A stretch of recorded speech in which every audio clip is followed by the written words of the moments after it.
tassa bhagavato arahato samma sambuddhassa. Namo tassa bhagavato arahato samma sambuddhassa.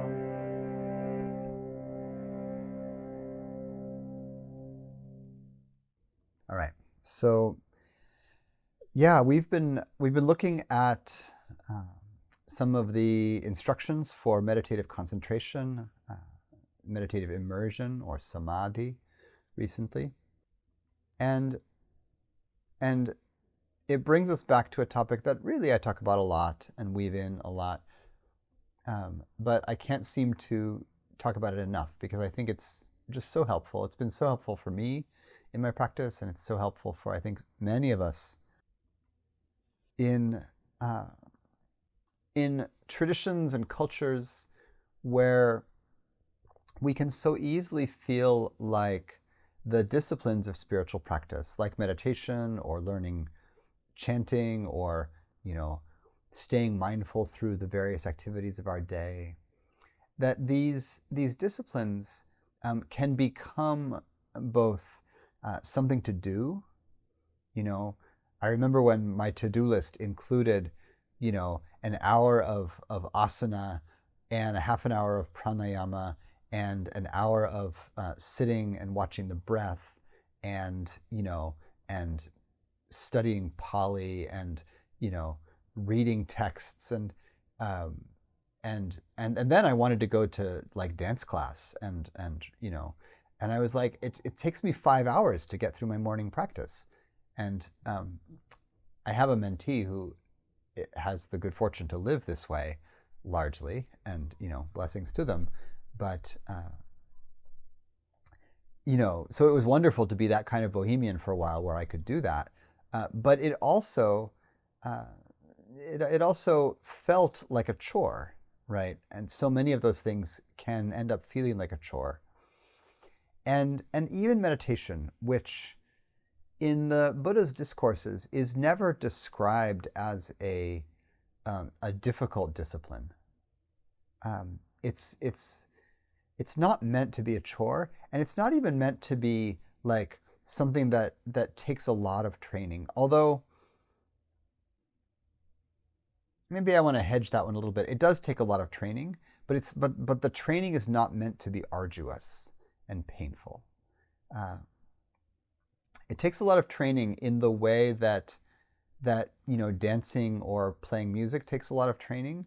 But if practicing dancing or practicing your musical instrument, if you hate doing it, you're first of all not going to want to do it. You're not going to do it enough.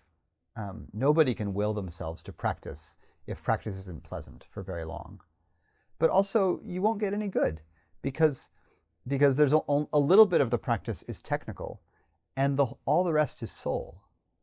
And so, I've known some very good technical, pianists, and I've known some really sloppy, soulful pianists, and we're going for the middle way between those two things, but it doesn't work if there's not joy and ease in the practice itself, not just I'm doing this in order to achieve the fruition of joy and ease and freedom from stress and dukkha later on.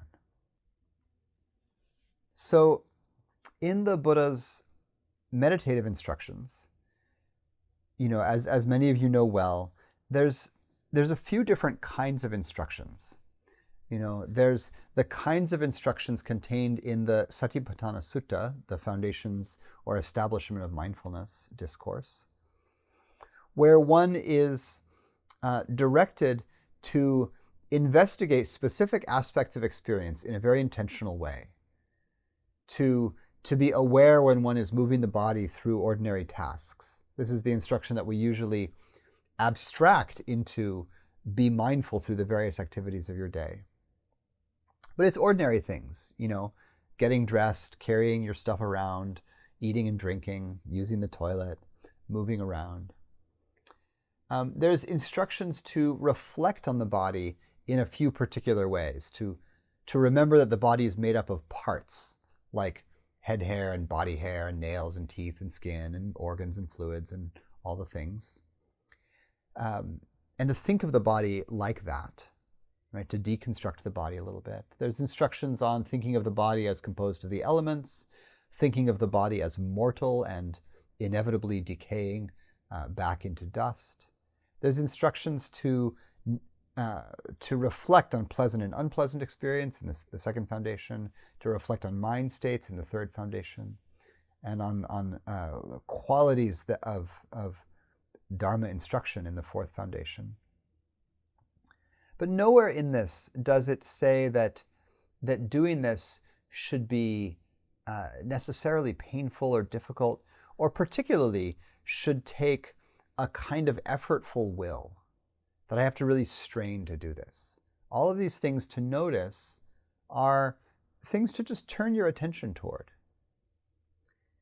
So that's one kind of meditation. And there is a certain amount of engaging with the difficult in Satipatthana meditation, in mindfulness meditation, because the difficult is part of our existence, is part of experience, and we have to become intimately familiar with it in order to understand it and potentially become free in relation to it.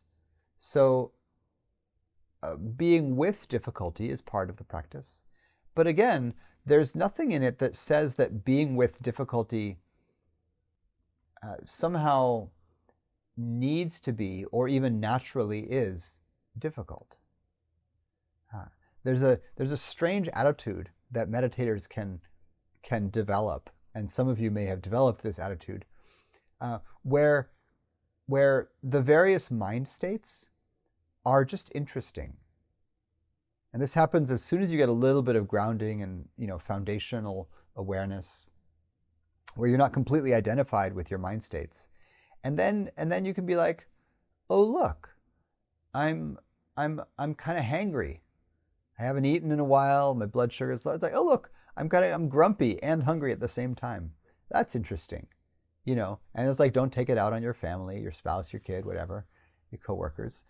But also, like, don't even really take it personally. Be like, okay, fine, it's time to eat something, it's all right, no problem.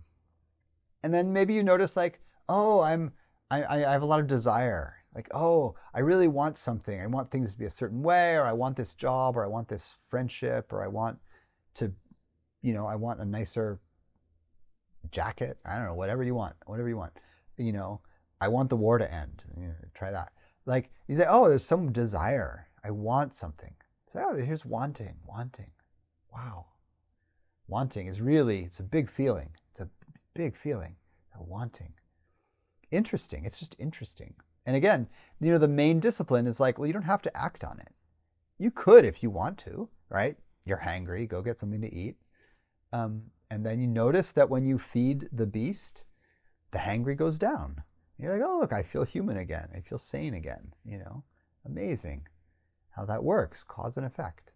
Like, the attitude that meditators can develop is of a kind of delight in the changing states. So, oh, look, I got up early and it's still foggy out and my energy's not too bad because I ate well yesterday, or whatever the reasons are. Things are going okay. I got enough sleep. Wow, I feel good. I'm going to sit down and meditate. Wow, how lovely. And you don't identify with it. You don't take ownership of it. It's not like, oh, I'm so great, I finally figured it out. No, it's just like conditions have conspired and I feel good in this moment. Praise be. That's great gratitude for that. And then you go on and you're like, oh, now I'm meditating. Oh, my mind is really distracted. I'm really thinking about this thing. It's like, oh, distraction. How interesting. It's like this. The great forest monk Ajahn Sumedho teaches like this. He says, oh, it's like this, right? Distraction, it's like this. Wanting is like this. You get into a really sweet state. It's like, oh, peacefulness is like this. Bliss is like this. And the attitude, and this is such a helpful attitude, is to take everything as interesting. and also not a crisis. And there are some things that are, in a way objectively a crisis, like if somebody's going to get hurt, yourself or someone else, like, okay, it's a crisis. Like, get other help, right? Get your friend here right now to help you out. Don't hurt somebody. But most of our mind states, emotional states, are not a crisis. Even the really painful ones are usually not a crisis. And so, as long as you know that you're on this side of the crisis line, and it's just unpleasant, even like awful, it's a great attitude to be like, wow, I feel awful. This is terrible. This is a terribly unpleasant state. And notice I just morphed in the middle of saying that. I wanted to say, this is terrible. This is terrible. But the thing itself isn't terrible. It feels really bad. And so I switched it to, this is terribly unpleasant. And I don't want that to sound like twee or somehow like it's demeaning the depth of misery that we can find ourselves in. But there is this little shift in practice that says, oh, this is a really, really painful state. This hurts. Ouch. And you can really be straightforward with it without falling into the hole. And so in mindfulness practice, there can be a level of, I think maybe delight is not the right word, but there is a kind of delight purely in not being identified with states. That's actually kind of marvelous, because then you can notice that sometimes you're miserable and sometimes you're overjoyed, and a lot of times you're somewhere in the middle, and none of it's a problem.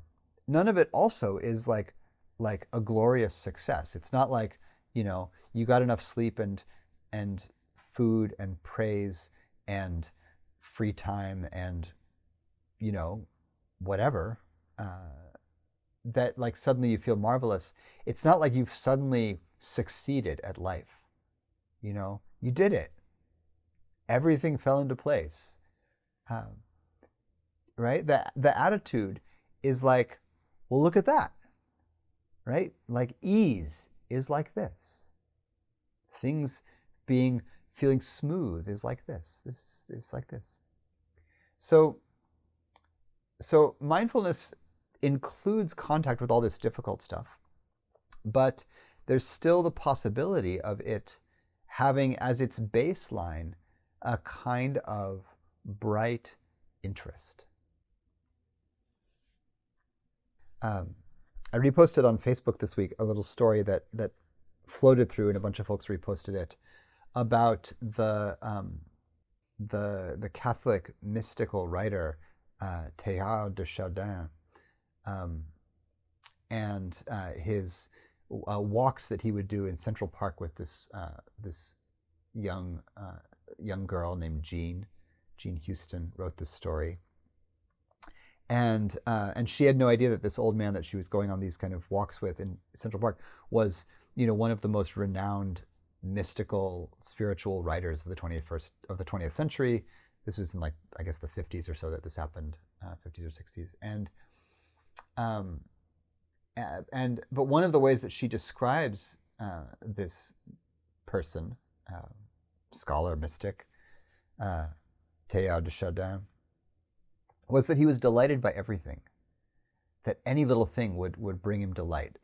Somebody's red hat, or a caterpillar, or the light on a brick, like anything.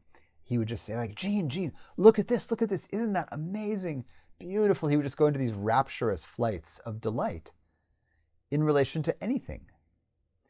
And that's kind of the quality that mindfulness could be well supported by, and that mindfulness itself could support. Right? This is one of the things that the noting or naming practice can lead to. And this was mentioned in our sharing. The noting practice is a version of Vipassana practice in the Mahasi Sayadaw tradition, where every couple seconds, you would do this like informal meditation. You can do it, but you can also do it throughout your day. Mostly especially if you have like mostly manual things to do. It doesn't work as well if your work is talking or writing, because it uses the discursive mind, uses the thinking faculty and language to stitch together a continuous flow of mindfulness, moment by moment at a time. And you do this by naming things. Wherever the attention goes, you name either what the experience is, like through one of the senses. So you name hearing, smelling, sensing, thinking. Or you name the object that attention is alighting on, sound of the fan, sound of frogs, image of the screen, sensation in my mouth. But you just name either what's happening or the perceiving of it. Every 2 or 3 seconds, ongoing. And what you build up is a kind of flow of unfixed but undistracted awareness.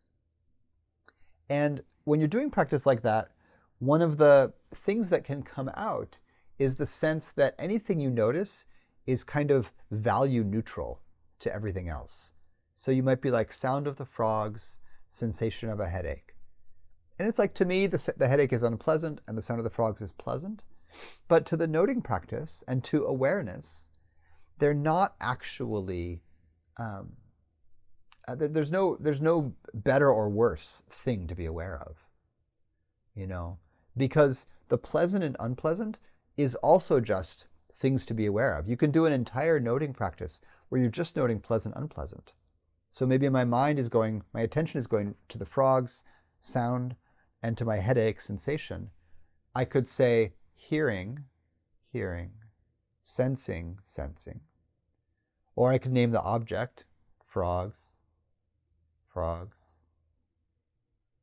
ache. Or I could go to the second foundation, I could name the feeling tone, pleasant, unpleasant. And between those, maybe I even notice that I have a preference. It's like, well, I'd rather spend my time with the pleasant and the beautiful than the unpleasant and painful. So that I could say preference, preferring. All of those things are just something to notice. To awareness, they're just other things arising in the field. And so connecting with awareness in this way can lead to a kind of openness of heart that has a kind of delight to it. Delight is spinning it to the positive. Mindfulness, you can settle into it with a kind of affect neutral thing. It's like, there's the pleasant, there's the unpleasant, there's the neutral, there's the pleasant, there's the unpleasant. And that can build up some equanimity. But I think it's just as helpful and maybe more sustainable for there to be times when you're actually favoring the pleasant,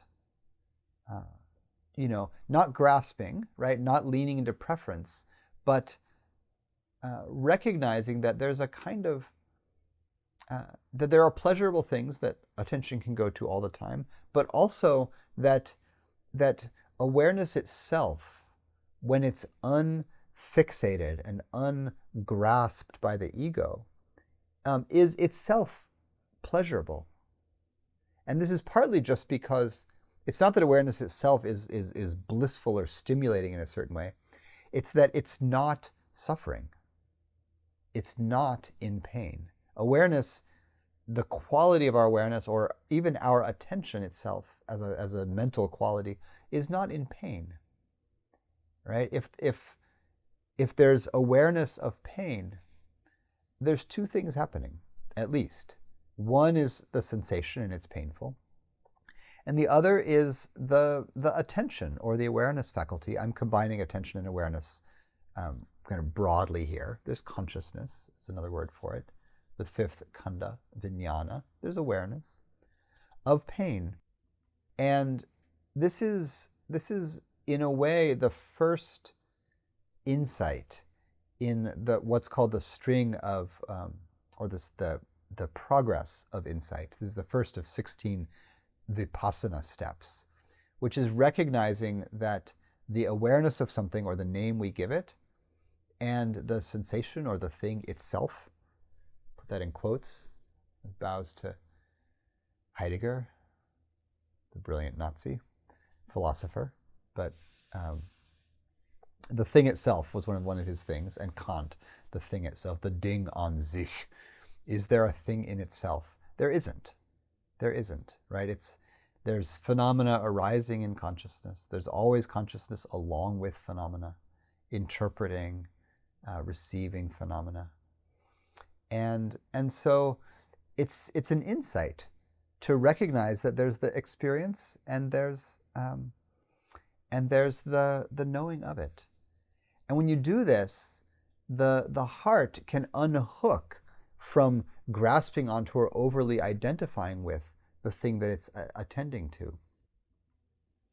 So yeah, here in the chat, there's the comment about the great Vipassana teacher Dipa Ma prescribing noting practice for a monk who was suffering from intense anxiety. One of the things that noting practice does is it gets a wedge into that part of our psyche that identifies with our experience. It says, this is me or this is mine. When you can just say, oh, look, anxiety is like this. And you even start to take it apart, because there's no such thing. There's not a singular thing called anxiety. What is anxiety? It's like, oh, well, there's sensations in the body that are uncomfortable. And there's thoughts that are painful, that are obsessive, that are spinning, that are moving fast. And then maybe there's the feeling that I can't control them, or that they're really more than I can deal with. That's unpleasant. You can note all these different aspects of what we call anxiety. And if you can note them, you have a chance at not being under their spell. And there can even be, and again, I don't want to make this feel facile, because it's not easy to do. But there can be a kind of, let's not say delight this time, but let's say like bright interest in the state that we might call anxiety. I can be quite anxious sometimes, especially now that parenting and work and the world and like everything kind of all around is sort of stressful. And one of the best things to do is to notice that the state of anxiety is present, has arisen, based in conditions like things are the way they are, parenting is hard, making money is hard, yada yada, all the things. There's not enough silence in my day as much as I would like. And it starts to wear on my nervous system when I start to get tight and worried about things. And then it's like, oh, we're going to go to a dentist appointment this weekend, and then to a party, and then we're meeting this person, and then we have to go to this thing, and then there's a parent meeting. And it all stacks up in my psyche, and I go like,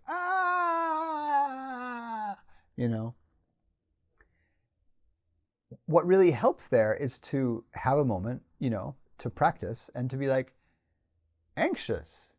This is anxious, mind. I'm scared.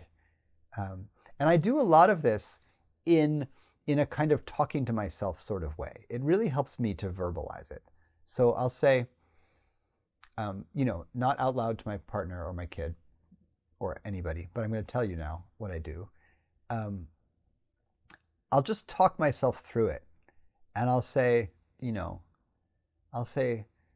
okay, the calendar suddenly looks really full, and that's scary. So I'm afraid that it's going to be unpleasant, and I'm afraid that I'll feel overwhelmed, and I already feel a bit overwhelmed. So this is overwhelm, and this is fear, and this is worry.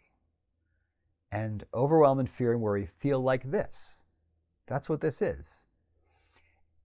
Anytime I can do that, first of all, it all feels a little bit better. Not like blissful. I'm not delighting in it, to be honest, right? But I'm also not lost. Now, this doesn't mean that doing that, this is not a manifest your way to instant happiness talk. Doing that reflection, oh, this is anxiety, this is worry, this is fear, this is overwhelm. Noticing those things does not immediately change them into their pleasurable counterparts. I don't immediately become unoverwhelmed. I don't immediately be like, this is just what's arising, therefore I'm at peace with it. It doesn't. My nervous system still doesn't like it. I'm just blaming it on my nervous system. I don't like it, but what it does is it actually saves me from spinning in a kind of freeze with it, because I get to say, oh, well, this is how this feels, and then I get to ask, so this is a state. I know what to do with this state. Like this state won't control me. What are my tools? What are the best things to do here, given this state? One is going to be like, okay, I'm going to plan to get enough sleep on these particular nights so that I'm at least well rested for this way too much weekend that's coming up. And I'm going to really focus on this exact project at work, because I know that if this one doesn't get done, I'll worry about it through the full weekend. So I'm going to try to get this done. And then I'm going to book some solo time for this and whatever. I'm going to do my things, whatever I can do. And then I say, like, and whatever all I do, I'm also going to trust, because I know that it's going to be okay. That I'm going to do all of those things. It's going to be fine. My family and my friends are all lovely people, and I'm going to be okay. And so I talk myself down off whatever ledge that was. The ledge was the ledge of like, it's going to be terrible and I'm going to hate it. And I'm like, no, I'm going to use my skills, and I'm going to be discerning, and I'm going to use my wisdom, and I'm going to practice, and it's going to be all right. And so that shift brings us into, like just a little bit of spaciousness. It's just a little more spacious than being lost in the state. All right, so that whole arc was about mindfulness practice, and I guess that's where we went tonight. Next week I'll talk more about, I've already been talking a lot about concentration practice and how really stilling the mind has its own delights and pleasures. So I'm just going to put a bookmark in that, but you've all heard me talk about that a lot recently. How the concentration practices are really meant to then, even more than mindfulness, be pleasurable, delightful, nourishing, blissful. Really bringing the mind and the image center to stillness. Really bringing up an inner silence. The instruction really is that this is meant to be relaxing, delightful, a deep rest. And one of the things that I'll do in those anxious, worried states is I'll take a moment, not to try to meditate for an hour, but I will actually just do the practice of clearing the mind stream for a few moments. I'll just set down whatever discursive thought is happening, and whatever I think about what the weekend is going to be, put it down. Take a few breaths with full silence in the mind. This is silence. And in those kind of states, that even if I'm still contracted and a bit foggy because of the overwhelm, if I quiet the mind, it's actually fine to be a little foggy and dull and overwhelmed and quiet. And there's a pleasure in the quiet. And I just take a break. I take a 3-breath break from the world. And I'm just resting, actually. And this is the instruction for samadhi practice, that it supports us to feel at the core of our being a kind of deep rest and reset that is not possible in sleep, because the mind just keeps going, and it's not the result of things all suddenly going your way. Things don't suddenly become great or perfect or easy. They just become quiet. And if you can do that, then even in the midst of things, even in the midst of a difficult mind state, the mind becoming quiet changes your experience of what's happening. So, and it's an excellent skill to learn to do that in a couple of breaths anytime. And in most circumstances, again, barring serious crisis, you probably have a couple breaths to spare, right? Even in the middle of a hard conversation, you could say, all right, give me a minute to really assemble my thoughts. I'm thinking about, my response. I'm not actually thinking about it. What I'm doing is I'm clearing the field and resetting and starting over. And that could be tremendously helpful. So I'll talk more about concentration practices another time soon.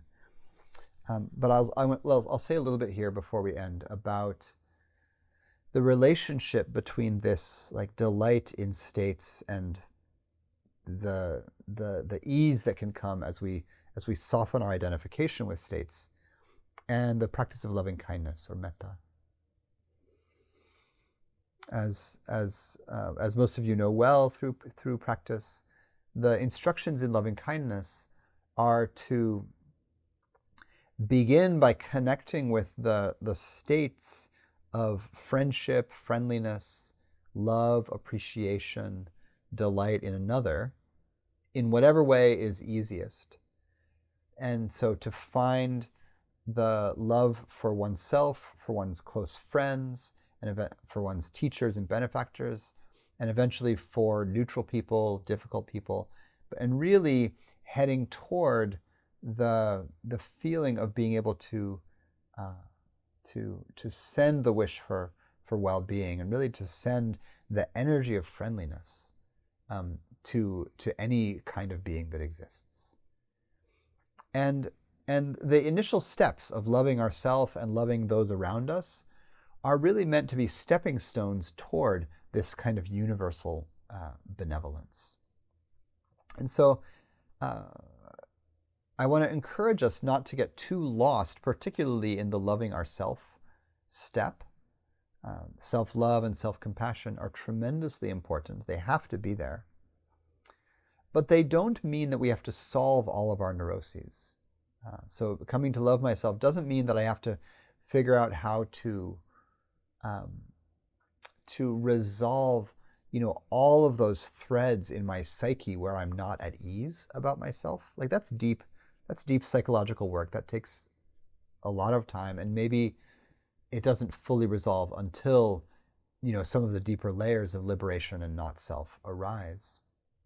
But the foundation of benevolence for ourselves starts, in a way, I want to tie it to exactly this approach with mindfulness where we can delight in all states. Mindfulness suggests to us that we can have a stance of loving witness, of kind witness to whatever's arising.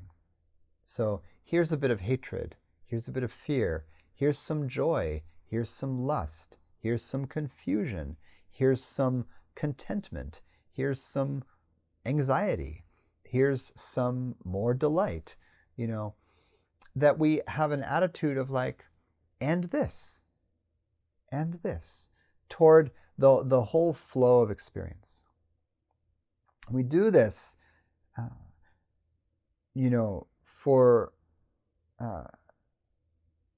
because it teaches us so much about who we are and how to understand this life that we're in.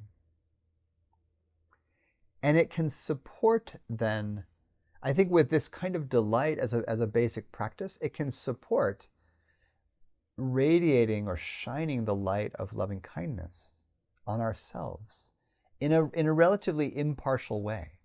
So maybe you start with, remembering your own good qualities. I'm kind, I'm generous, I'm sincere. And you use those as a springboard to like, oh, I feel okay toward myself. I wish myself well. But we want to go further because, of course, it doesn't work if you only love yourself when you're doing well. That benevolence should shine on you no matter what's happening, even if you've been really if you've been really been a trickster today and you've caused a lot of harm to yourself or others. All of your worst qualities have come out. You've made 15 mistakes and it's only 8 a.m. And everybody's mad at you, including yourself, especially yourself. This is exactly the moment to shine some benevolence. And you can do it partly by drawing on this quality of being like, oh, look, here's shame. Oh, look, here's blame.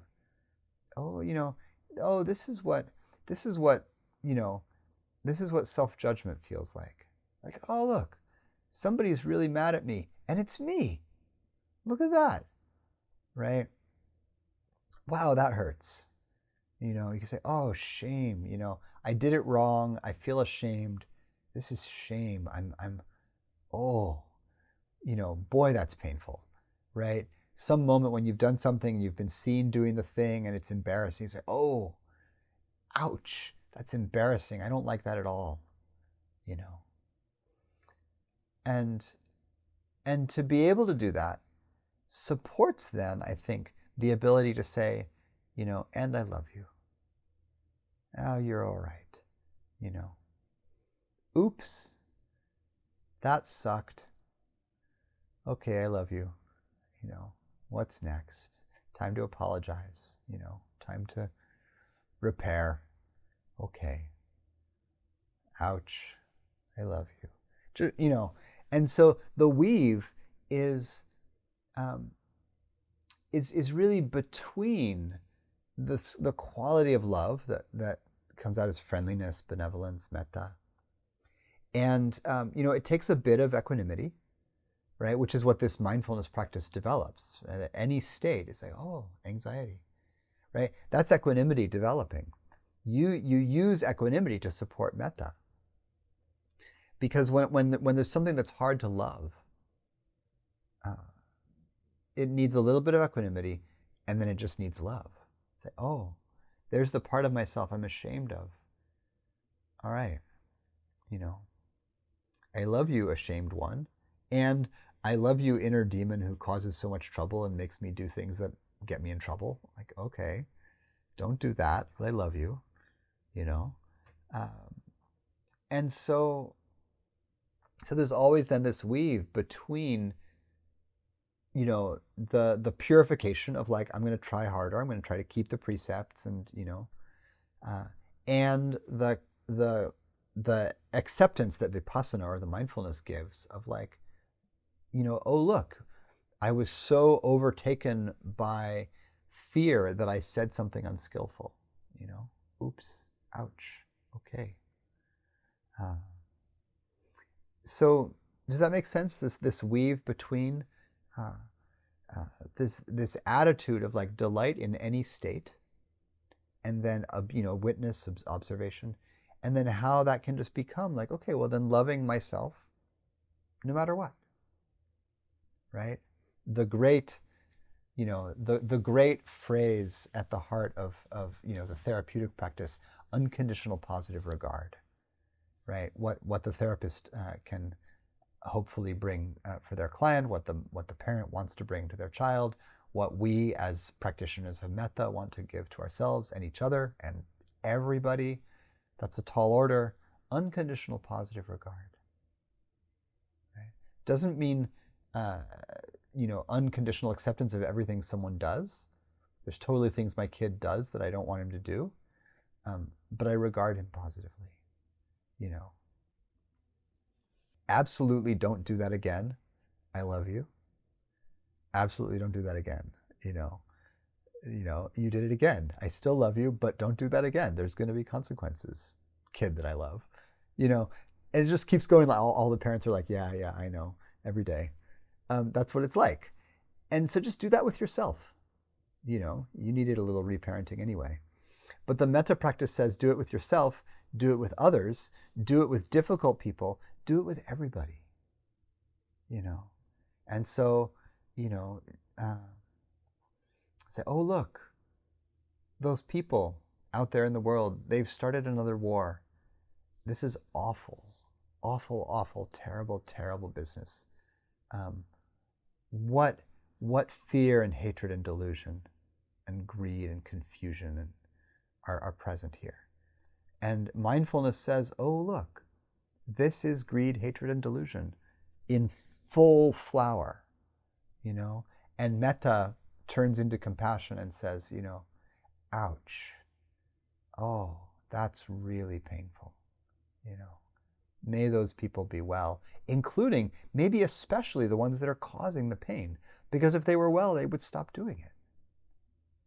So don't withhold your metta from the evil people. They need it.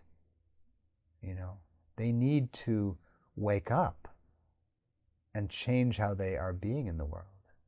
So you change how you are in the world, and you send metta to the ones who really need it, which is everybody. But remember the phrase from the Metta Sutta, omitting none, omitting none. And that's deep practice. But it's the same with your own mind states, omitting none. Anxiety, hatred, fear, omitting none. So with mindfulness and loving kindness, may our hearts rest in delight and ease with all things as they arise and all people and beings in the world. All right. So pausing there for now. Thanks for your warm attention.